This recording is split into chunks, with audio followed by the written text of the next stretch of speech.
بسم اللہ الرحمن الرحیم۔ ناظرین اکرام، اس وقت ملک پاکستان وطن عزیز کی جو صورتحال ہے وہ پاکستانی عوام اور کسی بھی شخص سے ڈھکی چھپی نہیں ہے۔ کوئی بھی بندہ اس سے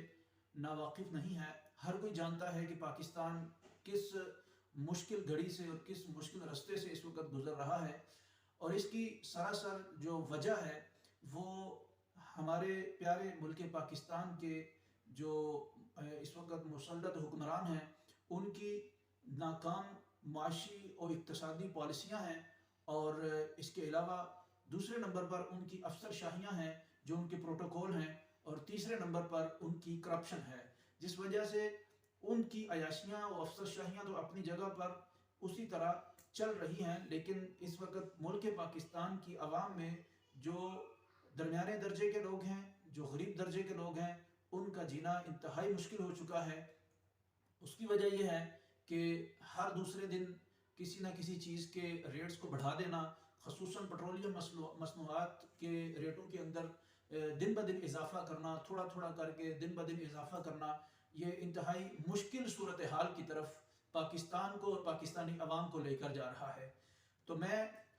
چونکہ تین دن پہلے یہ بات سن چکا ہوں کہ اس وقت حکومت پاکستان کو جو 72 گھنٹے کا الٹیمیٹم مل چکا ہے ان مجاہدین کی طرف سے، جو کہ اس سے پہلے ہمیشہ مسئلہ ناموس رسالت پر، مسئلہ ناموس قرآن اور تحفظ قرآن کے لیے نکلتے رہے، اسلام کی خاطر نکلتے رہے، لیکن اب وہ پاکستانی عوام، پاکستانی قوم اور پاکستان کی معیشت کے لیے، پاکستان کو بہتری کی طرف لے جانے کے لیے اور ان حکمرانوں کی افسر شاہیوں کو ختم کرنے کے لیے نکلے ہیں۔ تو جب وہ بات کرتے تھے مذہب کی تو ہر پولیٹکس جو ہے وہ مذہب کی بات کرتا تھا، اور مذہبی کارڈ کھیل کر اپنے آپ کو لوگوں کے سامنے ایک عاشق رسول اور ختم نبوت کا سپاہی اور اسلام کا مجاہد ثابت کرنے کی کوشش کرتا تھا۔ تو میں ان سے یہ کہنا چاہتا ہوں کہ اگر تو آپ ایک مذہبی کارڈ کھیلتے تھے تو اس وقت چونکہ مذہب کا معاملہ تھا، کوئی کسی سے پوچھ نہیں سکتا کہ تم کس حد تک مذہب پر عمل کرتے ہو، لیکن ابھی 2 دن سے میں کچھ سیاستدانوں کی گفتگو سن رہا ہوں کہ وہ اب اس چیز کا کارڈ کھیل رہے ہیں کہ جس چیز پر انہوں نے الٹیمیٹم دیا کہ افسر شاہیاں ختم ہونی چاہیے، پروٹوکول ختم ہونے چاہیے، اپنی ذاتی گاڑیوں پر یہ وزیر و مشیر اور جتنے حکومتی عہدیداران ہیں یہ سفر کریں، اور ان کے جو فیول اخراجات ہیں وہ بھی وہ اپنی جیب سے ادا کریں۔ تو یہ چیزیں جو ہیں اب یہ حکمران اور یہ کچھ سیاستدان جو ہیں ان کی زبان سے میں سن رہا ہوں، تو میں ان کو یہ بتانا چاہتا ہوں کہ جس وقت آپ مذہبی کارڈ کھیلتے تھے تو اس وقت تو آپ مذہبی کارڈ کھیل کر کسی حد تک کامیاب ہوتے رہے، لیکن اب یہ کارڈ کھیل کر کہ مہنگائی کے طوفان کو روکا جائے، مہنگائی کو کم کیا جائے اور افسر شاہیاں اور پروٹوکول ختم کیے جائیں، اس چیز کو اگر آپ کارڈ کے طور پر استعمال کریں گے تو اس پر آپ کا چلنا مشکل ہو جائے گا، کیونکہ یہ وہی افسر شاہیاں ہیں جو آپ خود کر رہے ہیں۔ تو میری یہ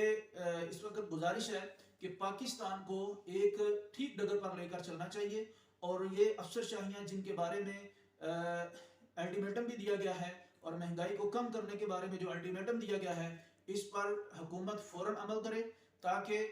وہ پاکستان جو اس وقت پوری دنیا کے اندر سونے کی چڑیا جس کو کہا جاتا ہے اور ایک ترقی یافتہ ملک ہے، ایک بڑا مضبوط ملک ہے، اس پاکستان کو ہم ترقی کی طرف لے کر چلیں۔ آپ نے دیکھا بالکل ماضی قریب میں جو صورتحال افغانستان کی بنی کہ افغانستان وہ جو کمزور ترین ملک تھا، وہاں کے جو حکومتی عہدیداران ہیں وہ وہی لوگ ہیں جو داڑھی و امامہ سر پہ سجائے ہوئے ہیں، وہی لوگ ہیں، اور وہ اپنے ملک کو معاشی صورتحال کو بہتر کرتے کرتے کہاں تک لے جا چکے ہیں کہ اس وقت وہ ملک جو کمزور ترین ملک تھا، جو 40 سال سے جنگ کی صورتحال میں تھا، اب وہ پاکستان سے زیادہ معاشی صورتحال اپنے پاس رکھے ہوئے ہیں۔ کیوں؟ کہ وہ لوگ اپنی افسر شاہیاں ختم کر چکے ہیں، اپنے پروٹوکول ختم کر چکے ہیں۔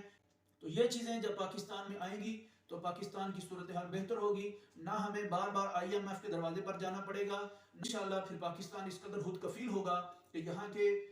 جو بزنس مین ہیں وہ اپنے بزنس کو بھی مضبوط کریں گے، اور غریب بھی اپنی روزی روٹی آسانی سے کما سکے گا اور اپنی فیملی کو پال سکے گا اور خوشحال زندگی گزار سکے گا۔ میری اللہ تبارک و تعالیٰ کی بارگاہ میں یہ دعا ہے کہ اللہ تعالیٰ وطن عزیز پاکستان کو نیک صالح حکمران عطا فرمائے اور پاکستان کے اندر اسلامی نفاذ کا قیام عطا فرمائے، السلام علیکم ورحمۃ اللہ وبرکاتہ.